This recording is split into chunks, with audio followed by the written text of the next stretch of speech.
लोकवाणी, आपकी बात मुख्यमंत्री श्री भूपेश बघेल के साथ।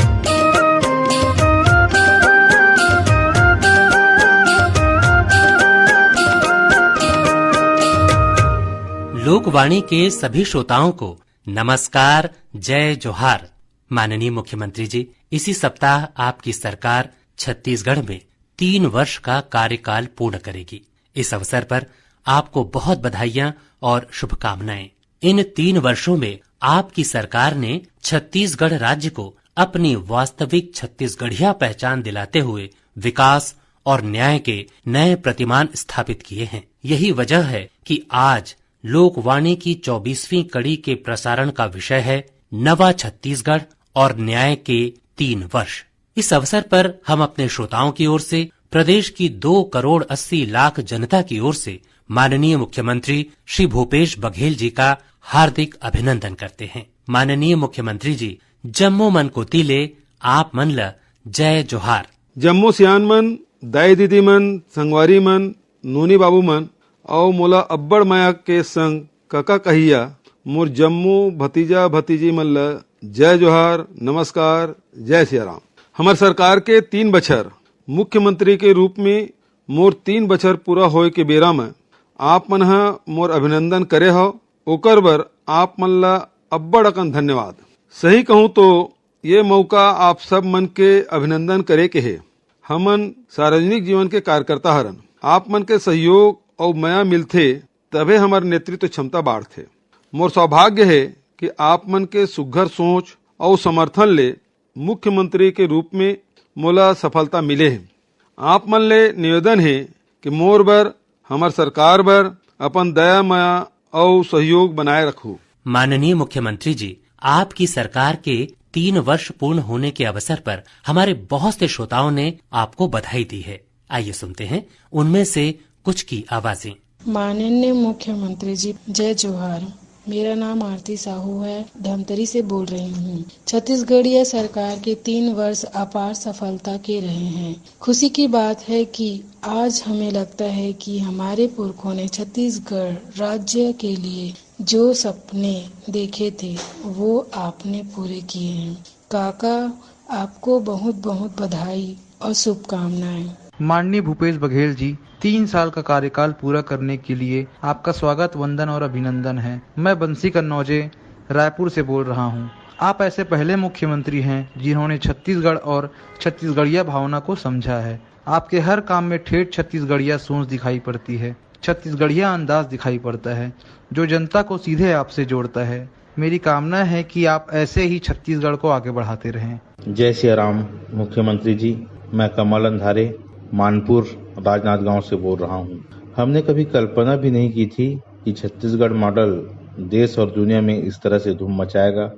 3 वर्षों में आपने यह साबित कर दिया है कि छत्तीसगढ़ के लोगों को सिर्फ अपने राज्य में ही नहीं बल्कि पूरे देश में नई और सही सोच के साथ काम करने वाले लोगों के रूप में पहचाना जाएगा। आपने हमें जो गौरव दिलाया उसके लिए आभार। जय जोहार। हमर मुखिया भूपेश बघेल भैया ला जय जोहार। मैं अंजलि चौहान खरसिया रायगढ़ से बोल रही हूँ। आपकी सरकार की 3री सालगिरह के अवसर पर बहुत बधाई। आपने हम महिलाओं के लिए जिस तरह रोजगार के अवसर जुटाए हैं, मान सम्मान दिलाया है, उससे परिवार और समाज में हमारी स्थिति मजबूत हुई है। आपकी सरकार के 3 साल पूरे होने का मतलब हमारी सफलता के 3 साल पूरे होने जैसा है। प्रिय आरती, बंसी, कमल और अंजलि को बहुत धन्यवाद। मेरे 3 साल की सबसे बड़ी सफलता तो यही है कि आप लोग अपने अधिकारों, अवसरों और वास्तविक तरक्की को स्वयं महसूस कर रहे हैं, सच होते देख रहे हैं। आजादी के बाद आपने कई सरकारें देखी है, राज्य गठन के बाद भी सरकारों के कामकाज को परखा है, लेकिन आज आपके दिल से जो दुआएं निकल रही है उससे मुझे बहुत संतोष मिल रहा है। खुशी है कि मैं कुछ सार्थक बदलाव करने में सफल हुआ हूँ। हमारी सरकार की छवि जनता के मन की बात को समझने और उनकी बेहतरी के लिए काम करने वाली सरकार के रूप में बनी है। माननीय मुख्यमंत्री जी, आपने मुखिया की जिम्मेदारी संभालने के तुरंत बाद कहा था कि आदिवासी अंचलों में विश्वास जीतने, वहां के लोगों का मन जानने के बाद ही उनकी इच्छा और जरूरतों के मुताबिक विकास के काम करेंगे। आइए सुनते हैं कि 3 साल बाद आदिवासी अंचल के लोग क्या कहते हैं। माननीय मुख्यमंत्री जी जय जोहार। मैं संपत बस्तर जिला ले बलबियाची आगे आम के विकास और नाम आए बल्ले डर लागते रहे। कसन की विकास और नाम ले अमर संगे जाए होइला है खूब डरबा बीती रहे। आम के अमर जंगल जल जमीन ले उखाड़ते रहे। अमर गांव ने रोजगार और कई बले साधन न रहे।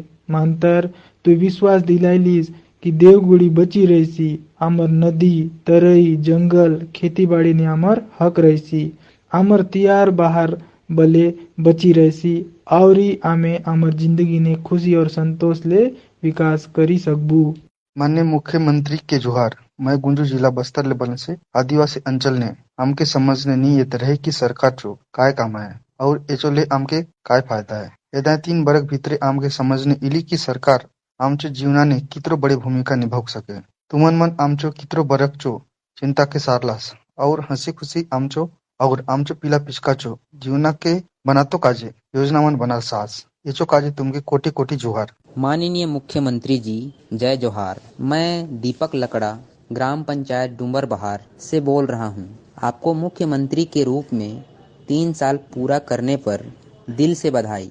वैसे तो हमें आपकी योजनाओं का लाभ मिल रहा है, लेकिन एक बार फिर आपसे जानना चाहेंगे कि पूरे प्रदेश में आदिवासियों के लिए 3 साल में कौन कौन से महत्वपूर्ण काम किए हैं और ऐसे कौन से काम हैं जो अन्य स्थानों पर किए गए लेकिन हमारे जिले में नहीं किए गए। प्रिय संपत, गुंजू और दीपक धन्यवाद। मुझे यह सुनकर बहुत अच्छा लगा कि आप लोगों ने 3 साल में हुए बदलावों को न सिर्फ करीब से देखा है बल्कि उनसे अपने जीवन में बेहतरी को महसूस भी कर रहे हैं। निश्चित तौर पर 3 साल पहले छत्तीसगढ़ में गांवों और आदिवासी अंचलों की हालत बहुत खराब थी।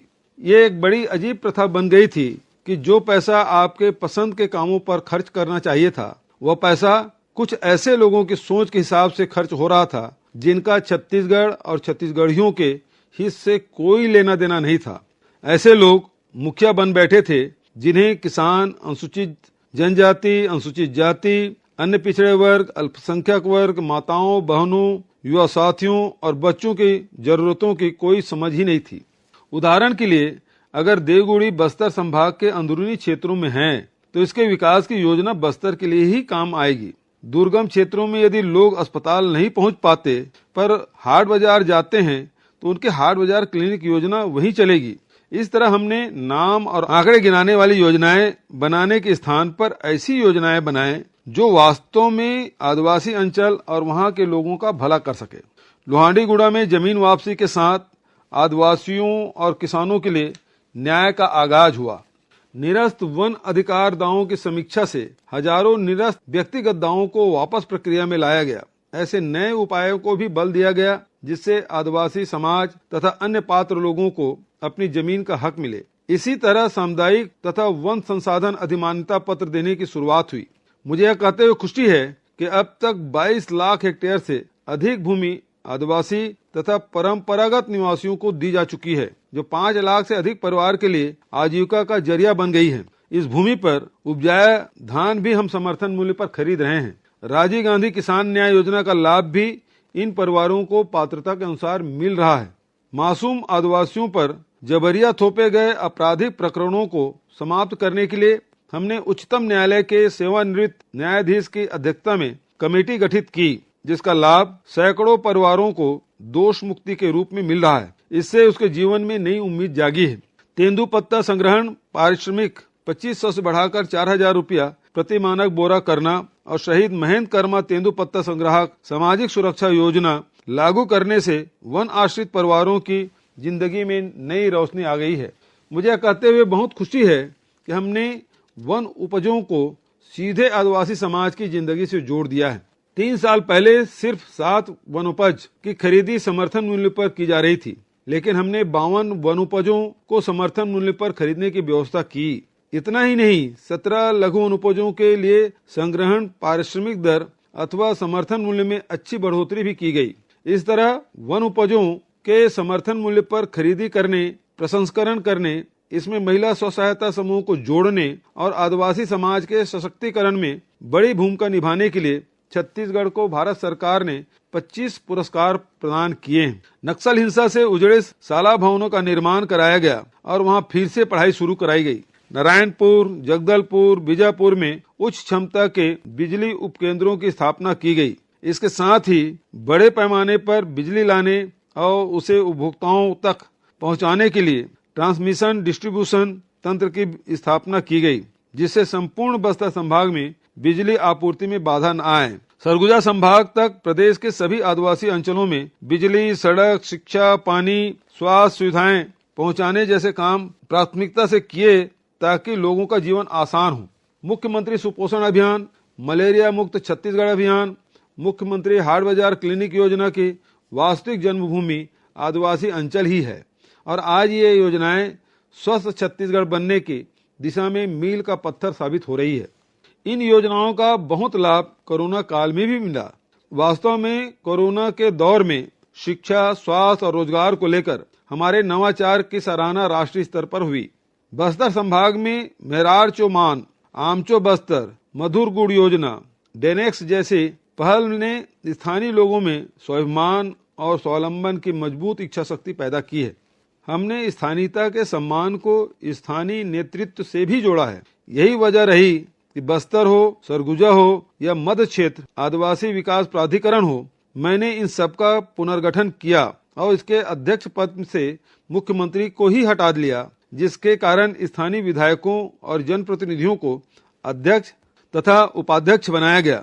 इससे संबंधित क्षेत्रों में स्थानीय स्तर पर मांगों और आवश्यकताओं का परीक्षण होने लगा तथा वहीं के लोगों को अपने हितों के फैसले लेने का अधिकार मिला।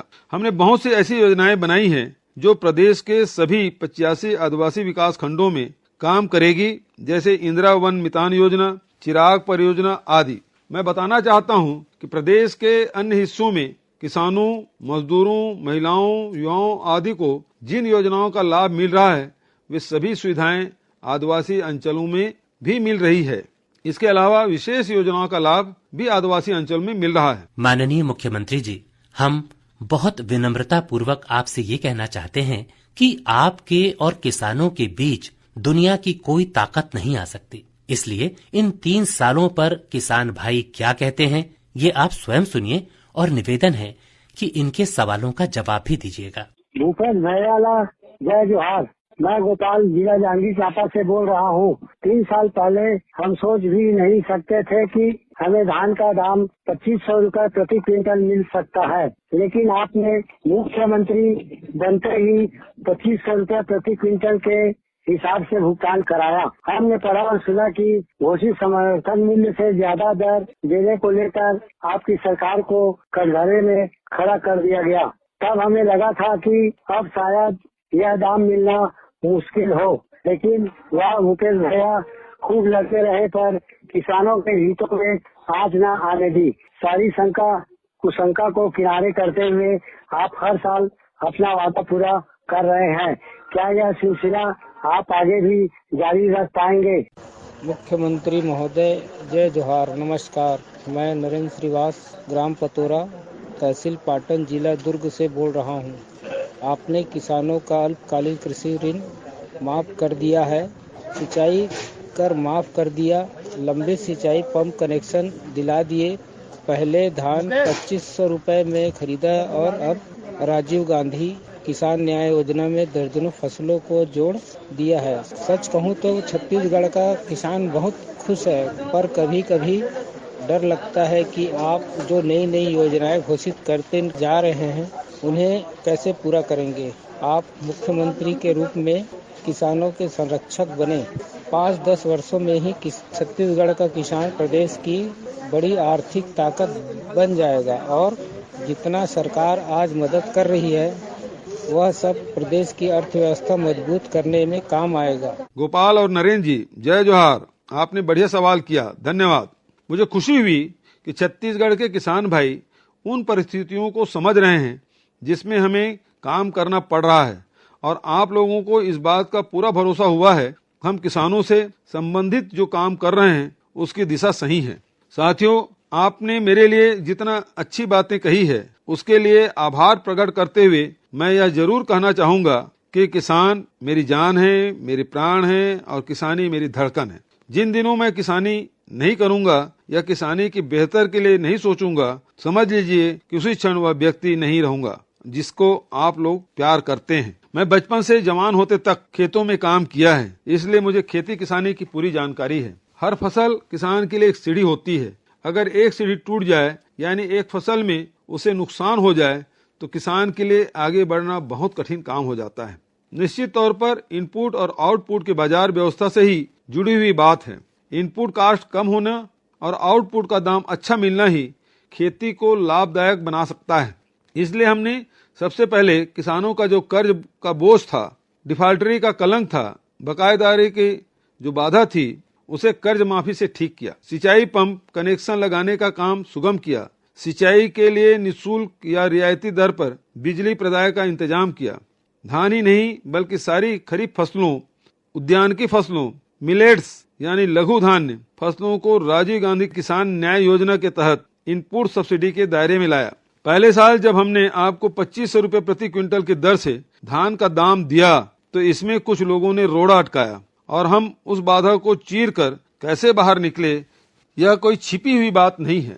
किसान परिवार के बच्चे बच्चे को पता है कि हमने किसानों को लाभ पहुंचाने के लिए एक भयंकर बाधा दौड़ जीती है। इन बाधाओं के आड़ में पूरे प्रदेश को चौपट करने का जो षड्यंत्र था उसका पर्दाफाश आपकी आंखों के सामने हुआ है। ये सब बातें फिलहाल तो ताजा घटनाक्रम के रूप में आप लोग जानते ही हैं, लेकिन हमने जो रास्ते निकाले हैं उसे भी इतिहास में याद किया जाएगा। कुछ भाइयों ने बताया कि उन्हें इस बात का डर है कि आगे भी ये सब सुविधाएं जारी रखी जाएगी या नहीं, तो मैं उन्हें पूरे दमखम के साथ बताना चाहता हूं कि हमारी सरकार चट्टान की तरह किसानों के साथ खड़ी रहेगी। कोई ताकत हमें अपने रास्ते से डिगा नहीं सकती। हम समर्थन मूल्य पर खरीदी भी करेंगे और इनपुट सब्सिडी भी देंगे। आपको जानकर खुशी होगी कि हम कोई नया निर्णय नहीं लें और वर्तमान फैसलों पर चलते रहें तो भी 2 साल बाद किसानों को धान का दाम और अधिक मिलेगा। हमने तो धान के बम्पर फसल का भी स्वागत किया है। इस साल 105 लाख मीट्रिक टन से अधिक धान खरीदी का लक्ष्य रखा है। हम केंद्र सरकार से लगातार यह मांग कर रहे हैं, धान से इथेनॉल बनाने की अनुमति हो। यदि यह मिल गई तो समझिए कि फिर हमें किसी के सामने हाथ भी नहीं फैलाना पड़ेगा। हम ऐसी अर्थव्यवस्था बना देंगे कि किसानों को अपनी उपज का मनचाहा दाम मिलेगा। इसलिए हाथ जोड़कर आप लोगों से यह अपील करता हूं कि अफवाहों पर ध्यान बिल्कुल न दीजिए।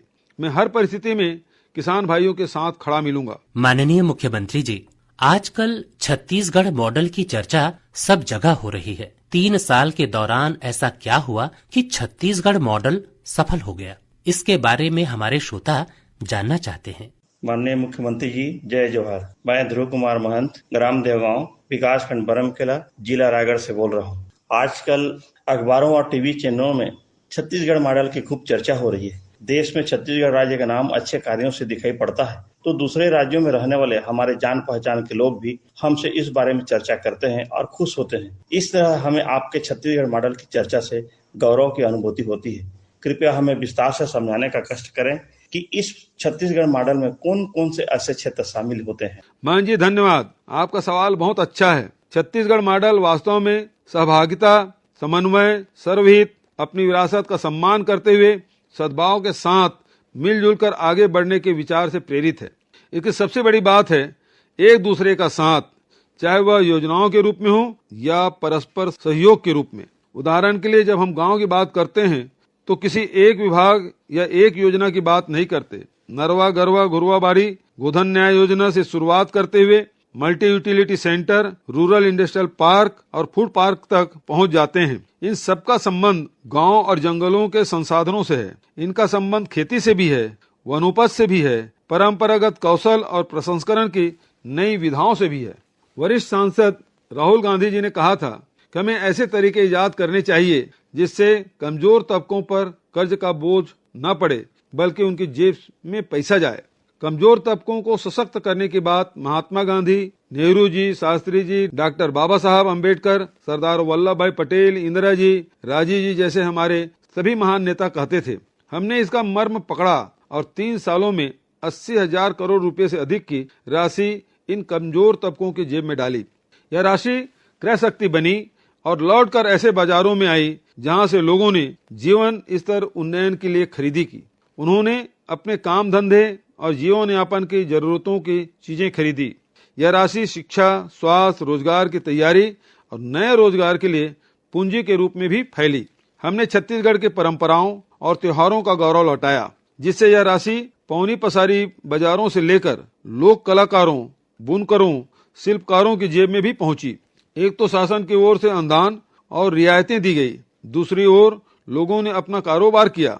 इस तरह स्वावलंबन के भाव से छत्तीसगढ़ के जनजीवन में एक नई ताजगी और ऊर्जा का संचार हुआ। हमने अपने राज्य के संसाधनों के राज्य में ही वैल्यू एडिशन को लेकर जब ठोस ढंग से काम शुरू किया तो औद्योगिक विकास ने भी रफ्तार पकड़ी।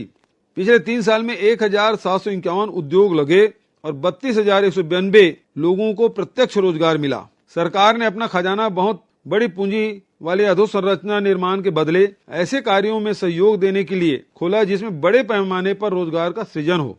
सरकारी तथा अर्ध सरकारी कार्यालयों में बहुत से पदों पर तो 20 साल बाद स्थायी भर्ती की गई। जहां स्थायी भर्ती का प्रावधान नहीं था वहां भी किसी न किसी तरह नौकरी दी गई, जिसे मिलाकर 4,67,000 से अधिक नौकरियां दी गई। मनरेगा, स्व सहायता समूहों, वन प्रबंधन जैसे अनेक क्षेत्रों को कन्वर्जेंस के माध्यम से रोजगार के अवसरों से जोड़ा गया, जिसके कारण 50 लाख से अधिक लोगों की रोजी रोटी का इंतजाम हुआ। इस तरह हमने अपने महान संविधान द्वारा निरूपित लोकतांत्रिक मूल्यों और कल्याणकारी राज्य की अवधारणा को साकार किया। शिक्षा के क्षेत्र में स्वामी आत्मानंद शासकीय अंग्रेजी माध्यम स्कूल योजना हो या प्रशासन के क्षेत्र में 72 तहसीलों, 7 अनुभागों तथा 5 जिलों के गठन की पहल, इन सब का उद्देश्य समाज के कमजोर तबकों को न्याय दिलाना ही है। खूबचंद बघेल स्वास्थ्य सहायता योजना हो, मुख्यमंत्री विशेष स्वास्थ्य सहायता योजना हो या श्रमिकों तथा दिव्यांगजनों की आर्थिक मदद की योजनाएं, इन सब का उद्देश्य पीड़ित मानवता को खर्च और कर्ज के कुचक्र से बाहर रखना है। इन सभी योजनाओं के हितग्राहियों की संख्या लाखों में और इन्हें मिली आर्थिक मदद की संख्या करोड़ों में है। इस तरह हमारा छत्तीसगढ़ मॉडल समावेशी विकास का ऐसा मॉडल है जिसके मूल में सद्भाव, करुणा तथा सबकी भागीदारी है। माननीय मुख्यमंत्री जी, आपके 3 साल के कार्यकाल में छत्तीसगढ़ को लगातार 3 बार स्वच्छता के लिए राष्ट्रीय पुरस्कार मिला है। आखिर ये कैसे संभव हुआ? साहेब बंदगी माननीय मुख्यमंत्री महोदय, मेरा नाम कमलेश पानीपुरी है, बिलासपुर से बोल रहा हूँ। 2018 के बाद अपने प्रदेश के नीतियों में ऐसा क्या बदलाव किया है जिसके कारण इस बार छत्तीसगढ़ के सर्वाधिक 67 नगरीय निकायों को राष्ट्रीय स्तर पर पुरस्कार मिला है और एक बार फिर छत्तीसगढ़ के देश के सबसे स्वच्छ राज्य के रूप में मान्यता मिली है। बधाई स्वीकार करने के साथ हमारी जिज्ञासा का जवाब देंगे तो हमें अच्छा लगेगा। साहेब बंदगी कमलेश जी, सबसे पहले तो मैं कहना चाहूंगा कि स्वच्छता का राष्ट्रीय पुरस्कार वास्तव में सिर्फ मेरे और मेरी सरकार के लिए नहीं बल्कि पूरे प्रदेश के हर नागरिक के लिए है। इसके लिए आप सबको बधाई। जहां तक आपकी जिज्ञासा का सवाल है तो वास्तव में आपने बहुत अच्छा सवाल किया है। मेरा मानना है कि स्वच्छता हमारी संस्कृति और अस्मिता का अटूट अंग है।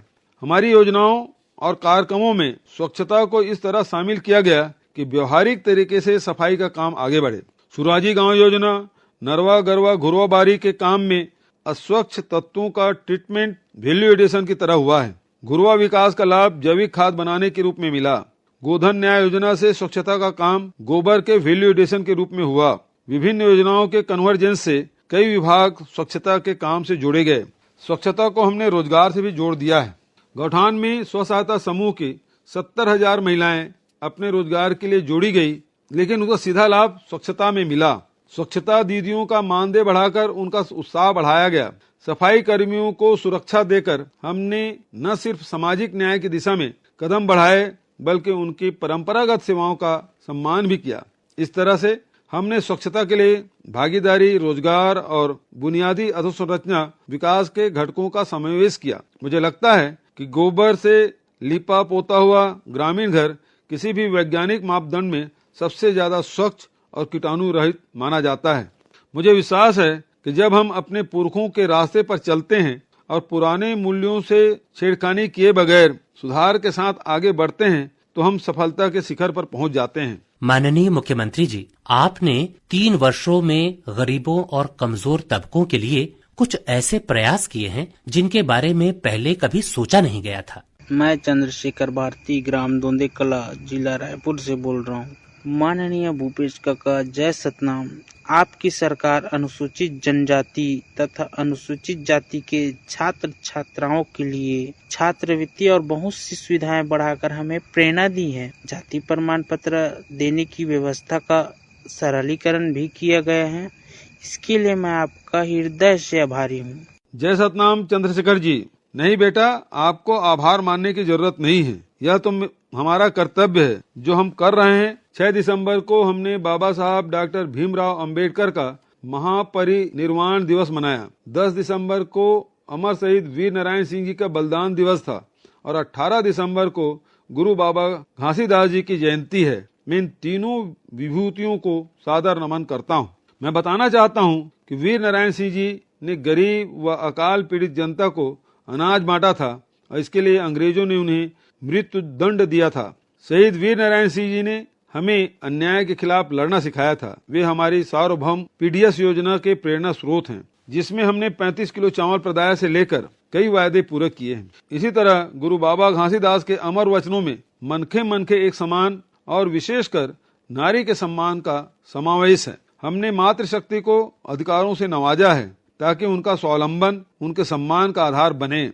हमारी कोशिश रही है कि हमारी हर योजना नारी सशक्तिकरण के लिए हो, जैसे महिला स्व सहायता समूहों पर बरसों से बकाया ऋण की राशि माफ करना और उन्हें अधिक ऋण देने की व्यवस्था करना, आंगनबाड़ी कार्यकर्ताओं और स्वच्छता दीदियों का मानदेय बढ़ाना, दाई दीदी क्लिनिक योजना हो या कुपोषण मुक्ति अभियान, हाफ बिजली बिल, छोटे भूखंड की खरीद बिक्री, जमीन की गाइडलाइन दरों में 30% की कमी, गरीबों को निःशुल्क बिजली आपूर्ति, राजी आश्रय योजना जैसी हमारी योजनाएं वास्तव में गरीबी दूर करने से लेकर नारी सशक्तिकरण तक कई उद्देश्यों को पूरा करती है।